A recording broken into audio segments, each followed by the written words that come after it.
Good day, everybody. Welcome back to another little chin wag. Anyways, without further ado, I was just thinking about Africa once again, and a little travel memory, a little travel story popped into my head, and I thought, why not grab the camera and tell these guys about it? It's quite a big one actually, and my first ever experience in Africa. Let's say my first 12 hours in Africa. A lot went on, folks, a lot went on, and some stuff that should have put me off the continent for life, to be honest with you, which I'm going to explain right now. So it was in Kenya. I landed in Mombasa, and I landed at like 3 AM, something like that. I remember it was very, very early in the morning. It's quite a long flight. There was a connecting flight, so I left Manchester. I forget what country I flew into now. It was kind of halfway anyway, and then from there I went to Kenya. So yeah, a good lengthy flight. Felt really tired when I got there. I remember not sleeping much on the plane. I was quite anxious because this was my first ever trip to Africa. Solo traveling, by the way, on my own, with no one else. The only people that I kind of was in contact with there was with my Airbnb host. And she was the only person really. And the hotel that I'm going to discuss now, I booked with them through booking.com, funnily enough. So I was kind of a little bit in contact with them, purely just to say I'll be arriving on so-and-so day and what time and that. But with the Airbnb hostess, I was in contact with her a fair bit, because obviously I was staying there and I was asking her questions about the area and how to get from Mombasa to where I was staying and all of that jazz. So anyways, I landed at about 3 AM. I'm sure it was 3 AM. Grabbed my bags, went through security and all of that, and then just as I came out of the airport, so as you come out to where, you know, all the taxi guys are kind of waiting for you and stuff, literally about 30 taxi drivers jumped on me and were saying, come with me, you use me.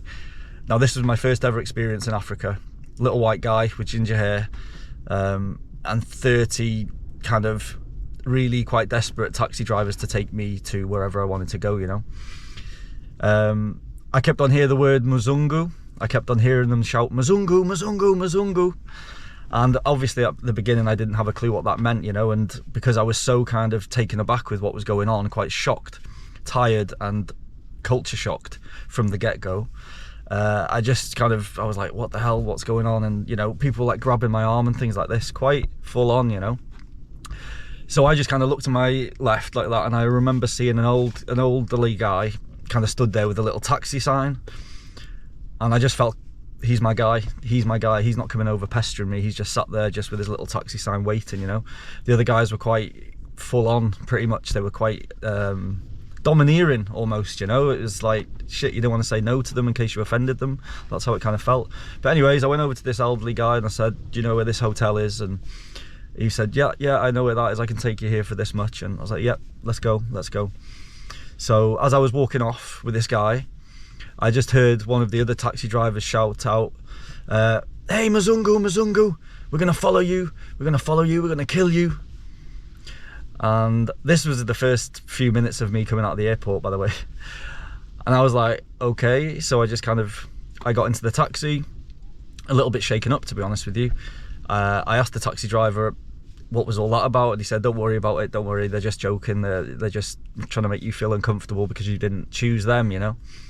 But clearly that was on my mind. I was, you know, like I say, I was tired, and yeah, I was like looking behind my shoulder in the taxi. I was looking over to see if any of the other cars were following us, but to be honest, it was very difficult to tell because the windows on the taxi weren't the cleanest, and the taxi wasn't in the best condition, to be honest. When you go to some of these countries, folks, you'll see what some of the taxis and stuff are like, you know. They're just they're not in the greatest condition. So as I was trying to kind of keep my eye on what was going on around me, and I was also trying to make sure this taxi driver was taking me to where I wanted to go, you know, I was just getting into a random taxi at the end of the day, you know. So yeah, I think we were going for like 10 minutes, 15 minutes in the car coming out of the airport, and then the taxi driver pulls off down this little road, and then he takes another little left, and I just remember it going from being like a street with street lights and cars and people, just down this alley which but there was no one. It was pitch black. It didn't look like anything was open. And I just had to ask the taxi driver, "Are you sure this is it? It's here?" He says, yeah, it's just there. Look, you see them big iron gates? He says, "You go there, the man's going to meet you there." And I was like, "What man? You know, which man?" He said, "The guy from the hotel. He'll be there. He'll be there. Don't worry. He'll be there." So I'm just in this taxi, pitch black. The only light that's on is in the car right now, because I'm having to pay him, so I needed light to see the money.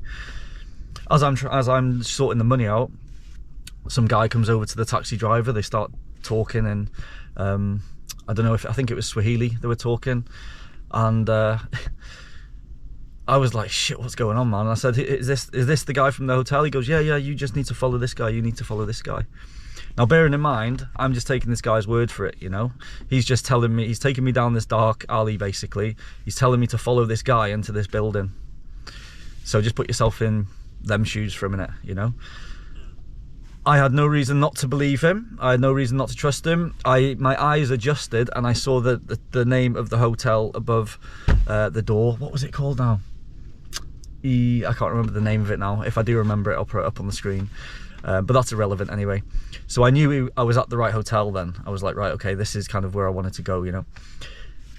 I get taken into the hotel, which is pitch black. Literally, the guy has he just had his mobile phone, an old mobile phone with a torch on, to show me into the reception. I go into the reception, and there's a woman just behind the counter sleeping on the desk. Well, not on the desk, but on the bench behind the desk, with a candle light. Just the candlelight flickering, you know. The guy shouts at her, hey, you know, wake up, someone's here to book in, kind of thing. I'm like, what the hell is going on? This is crazy, you know. This is crazy. And I'm still shooken up, by the way, by what that taxi driver said and how kind of aggressive they were kind of towards me to take a taxi with them, you know. The woman wakes up, she asks my name, and luckily I'm on the list, I'm there. She gives me my keys, she tells me the directions to get to my room, which is like left, right, left. There was a fair bit to remember, to be honest. Anyway, I rush to my room, I lock my door, and I'm just like sweating like nothing. I am sweating like mad, you know, because it's hot, it's humid. I'm scared. I'm not going to lie, I was scared at this point. I was thinking, has anyone followed me here? Did anyone follow us down here, you know? Are these in on it, like, or what, you know? I was pretty shooken up, to be honest. So anyway, I thought, right, just get your head down, guy, just get some sleep. As soon as I get into my room, I look for my toothbrush and, you know, to get freshened up a little bit before going to bed. And then, lo and behold, I just happened to be by a mosque or a church or whatever religious building was right next door to our hotel, my hotel.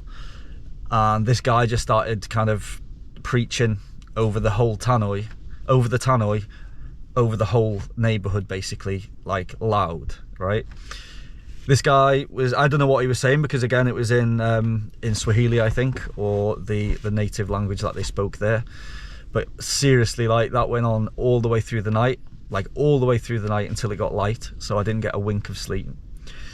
I was like, wow, welcome to Africa, guy, but this is why you've come here. This is what you wanted. You wanted an adventure. You wanted this. Do you know what I mean? This is what I wanted.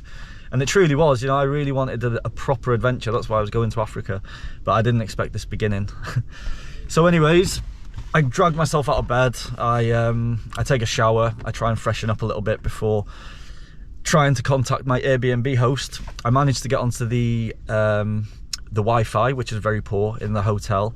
I managed to WhatsApp her, asking her what's the best way for me to get from where I am to where she is.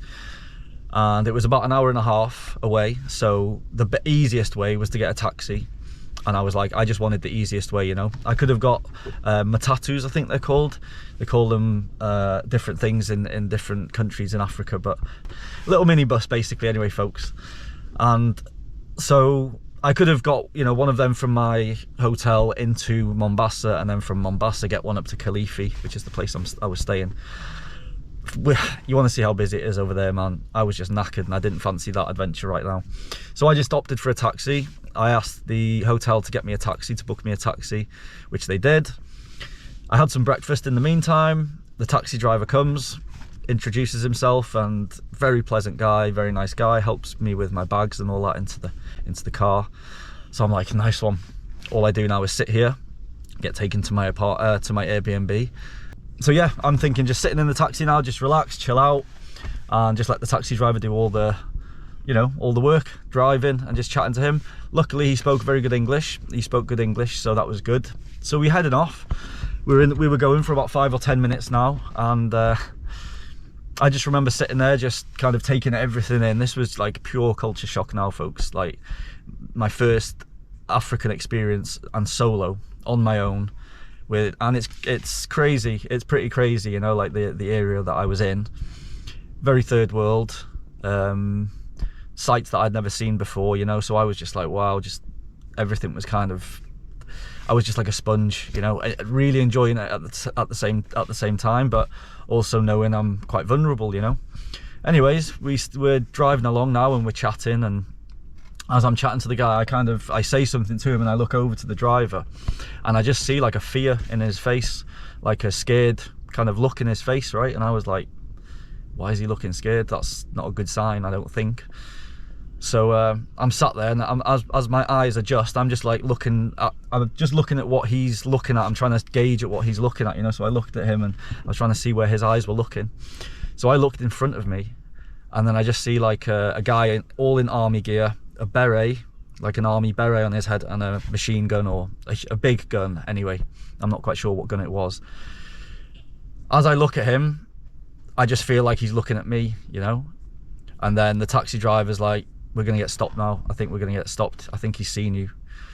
Meaning he's seen a white man in a car, right? So this guy with a gun goes like this to the taxi. You know, pull over, pull over. I was like, shit. And by the way, there's a little lesson in this. There's a little travel tip at the end of this, to be honest with you. And it's something I had done consciously, but never thought I would have to put it into practice, or never thought it would have been used for the reason it was, you know. Anyways, the taxi driver stops. He pulls over as the guy asks for. I hear the back door open of the car, and this guy with a huge gun just gets into the back of the car and says, just drive to the taxi driver. This is in African. I wasn't understanding anything they were talking about at this point, by the way. The taxi driver explained everything to me after, but he just said, you know, keep driving, keep driving. Then they started chatting to each other, and I was trying to look at the taxi driver through the corner of my eye without making it too obvious, you know, because this guy sat right behind me now in the car with this huge gun, an army guy, like military. So they're talking, and I can see the taxi driver's looking quite uneasy, and he's not really enjoying the conversation that's going on. So I say to him, like, what's going on? What's happening? I'm quite panicky now, you know, like I'm thinking, shit, where are we going? Where are we actually heading now? That is he telling him to take me somewhere else, or what, you know?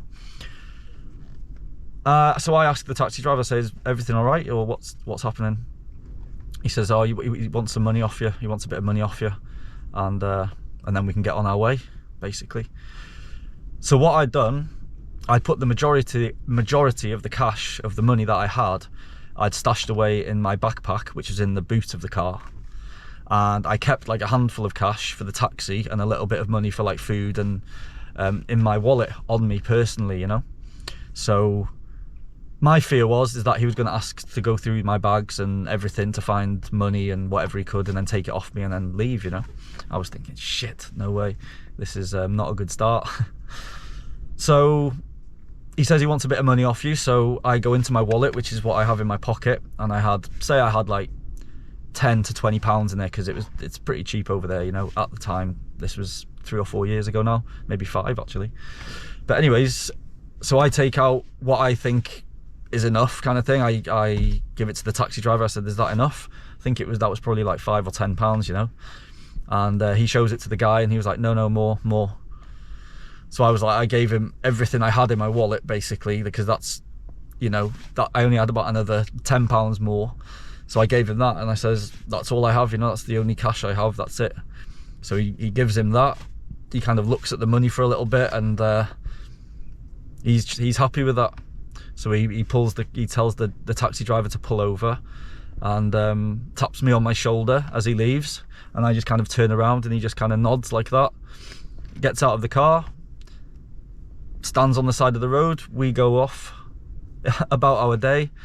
And then the taxi driver just kind of took a deep sigh of relief. He's like, you know, that's lucky. That's very lucky. He only asked for a little bit of money, you know, he could have taken a lot more than that. And I was like, I know, I feel that, you know, I really feel that. I felt scared, but I didn't feel at any time that my life was in danger, if that makes sense. I don't know if that'll make sense to you guys, but although what was going on was very scary and could have potentially have been pretty bad, I felt quite comfortable with the taxi driver, and I felt like he just wanted a bit of money and that was it, go on your way kind of thing. And that's exactly what happened, you know. But yes, it could have been worse, and yes, that should have put me off Africa for life to be honest with you, thinking back now, you know. But anyways, we went on our way. We got to the Airbnb, we found it eventually. That was a bit of a hassle, and then I finally managed to relax and enjoy my trip in Africa, in Kenya, which was absolutely amazing. So the little tip in there, folks, the little travel tip I would say in that story is, if you're going to certain countries, or any country I guess, always keep the majority of your money not on you in person, especially if you're traveling en route on buses and things like that.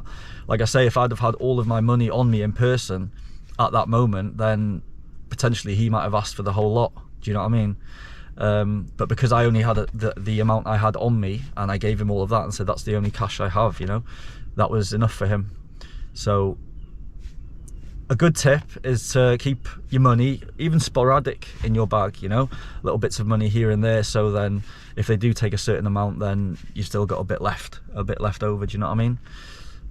It's something I try and practice now, which is a lesson learned for me, a big lesson learned. But I've been back to Africa to 4 times, I think. 1, 2, 3, yeah, 4 times after that as well, to different countries. Well, Kenya again once as well, and nothing like that has happened to me since then, not that I can think of right now. But that was my first 12 hours or less than 12 hours in Africa, folks. That was my first little experience, but it's something I'm going to remember for the rest of my life. I mean, the first part of it was through me being, I guess, quite paranoid and just, you know, taking what that guy said a little bit too seriously. But when you're on your own in a country like that, it's, yeah, you do have little thoughts. Do you know what I mean? There's no doubt in that. You can't not. Do you know what I mean? Because things do happen. But I truly believe if you've got a good feeling about things, if you've got a good bit of common sense, and you do things sensibly, you know, I don't think there's anything wrong with having these experiences, and things like that will happen to you. I know other people that have been to other countries, even in Western countries, where they've been robbed or mugged or pickpocketed or whatever. Do you know what I mean? So I know it can happen in any country. It doesn't have to be in a third world country. It can be anywhere. It can even be in my own country here. I'm totally understandable of that. So but yes, folks, that was my first African experience in Kenya, and I love that continent to death. I absolutely love it. Honestly, it's probably my favorite continent to visit, and I'm really looking forward to some future trips there, to be honest, as well. So it didn't put me off, folks. It didn't put me off, folks. It didn't put me off. That's what I'm trying to say. But I just wanted to share it with you guys anyway, because I thought it was a rather interesting little story, and it just popped into my head now. I don't know why, no idea. Anyways, folks, it's chucking it down out there now. Grey as hell. Can't even see out of that window. But until the next one, if you've got any stories, if you've got any travel experiences or stories, drop them in the comments section below. All right, folks, until the next time, stay chirpy, stay safe, peace.